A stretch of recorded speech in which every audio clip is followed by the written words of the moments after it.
Takriben 2 salı rastî tu agahî ki em ji Serokapo nagrin. Yani ev cê dilgiranî û metirsekî mezin e. Bu wîje yani devletê Türk pêwîst e pir zêde li ser vê ser rewşê Serokapo nekeve nav lîstoka. Ew bi rastî pir xeter e. Serokapo wekî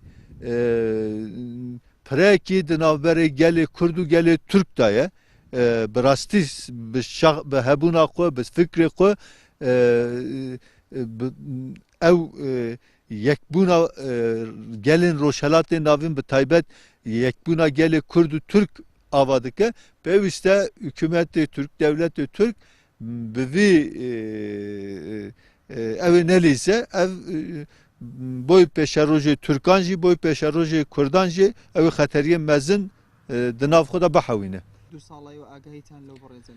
Bêguman yani metirsikî mezin heye. Yani divê mijarê da saziyên navnetewî berpirsyar in, taybet spîtî berpirsyar e.